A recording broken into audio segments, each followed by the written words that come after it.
प्रणाम एक बार फिर ममता कपूर का आप सभी को स्वागत है आप सभी का मेरे इस छोटे से प्रयास YouTube पर, जिसमें मैं हिंदी भाषा के प्रसार की बातें बता रही हूँ। तो जो लोग जानने के इच्छुक हैं, जो लोग इसका ज्ञान चाहते हैं, कृपया इस चैनल को देखें। मुझे बहुत खुशी होगी अगर कुछ लोग भी इससे फ़ायदा उठाते सीख पाते हैं। तो पहले तो ये बताइए कैसे आप सब लोग। आशा करती हूँ, प्रार्थना करती हूँ आप सभी अपने घरों में स्वस्थ और सुरक्षित हो गए। चलिए, तो हम बात कर रहे थे हिंदी में स्वर व्यंजन की। व्यंजन की पहली पंक्ति मैंने आपको बताई थी, जिसको कंठव्यय कहते हैं। मैंने पिछली वीडियो में कंठव्यय को बोलने का तरीका और लिखने का तरीका और चित्रों के माध्यम से इसको कैसे स्पर्श कर सकती हूँ बताया था। अब हम इस वर्णमाला की दूसरे 5 वर्णों पर जाते हैं। इन व्यंजनों को हम लोग कहते हैं तालव्य।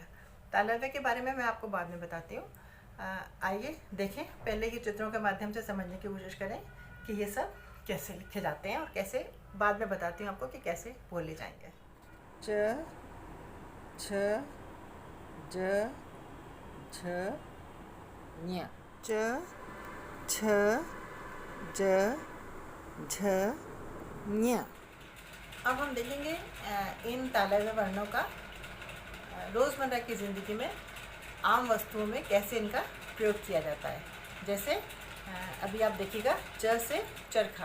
तो आइए इन वर्णों को चित्रों के माध्यम से स्पर्श करने की कोशिश करते हैं। जैसे च से चरखा। चरखा ये हस्तचालित होता है।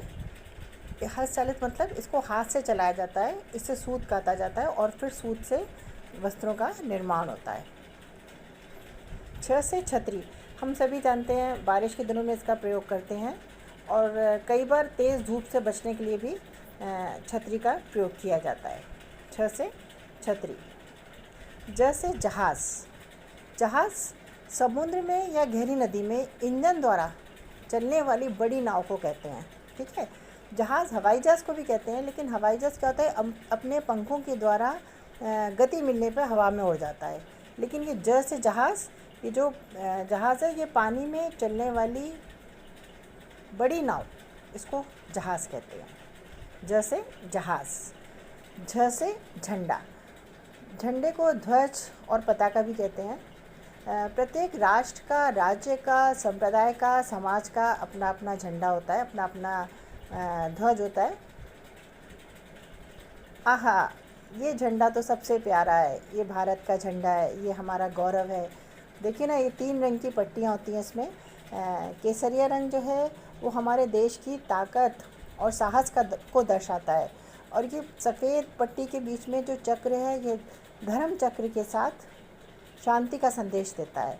और जो इसका हरा रंग है, वो हरा रंग विकास और बहुत शुभ, सब कुछ शुभ होगा उसके बारे में हमको बताता है। तो ये हमारा झंडा इन 3 रंगों के माध्यम से हमें बहुत कुछ समझा जाता है। ये खाली होता है, ये व्यंजन खाली होता है। ठीक है,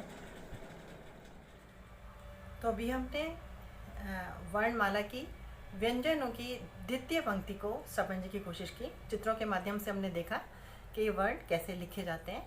अब मैं आपको बताऊंगी कि ये वर्ण कैसे बोले जाते हैं। जी हाँ, ये वर्ण तालव्य कहलाते हैं। मैंने आपको पहले भी बताया था कि तालव्य कहलाते हैं। और तालव्य का मतलब होता है तालु। तालु मीन्स ये जो हमारे मुंह का ऊपर का हिस्सा है, तालु। तो ये जो पंक्तियों के जो ये वर्ण हैं, इनको जीभ जो है हमारी ऊपर टच करती है। च, छ, ज, झ, ञ। तो हर शब्द को जो हमारी जीभ जो है तालु को टच करके वापस आती है। कृपया अभिभावक भी ध्यान दें और छोटे छोटे बच्चों को बताएं। वो बच्चे नहीं बोल पाते हैं, च को त बोलते हैं, कुछ भी बोलते हैं, जो भी उनको सुविधा लगती है वो ऐसा उस शब्द को प्रयोग में लाते हैं। लेकिन ये वर्ड, ये अक्षर, ये वर्ण है च, छ। कृपया जीभ का ध्यान दें। जीभ जो है उच्चारण करते समय ऊपर तालु को छू कर आती है, तो इसलिए इनको तालव्य वर्ण कहते हैं। च, छ, ज, झ, ञ। ठीक है, तो कृपया आप सभी इसका अभ्यास करें और अपने छोटे नन्हे मुन्ने को जो हिंदी बोलना सीखना शुरू कर रहे हैं उनको भी इन वर्णों को कैसे बोला जाता है बताएं। आज के लिए बस इतना ही, अभ्यास करते रहिएगा। अगले वीडियो में मैं आपको अगली पंक्ति को कैसे बोलना और पढ़ा जाता है उसको समझाने का प्रयास करूँगी।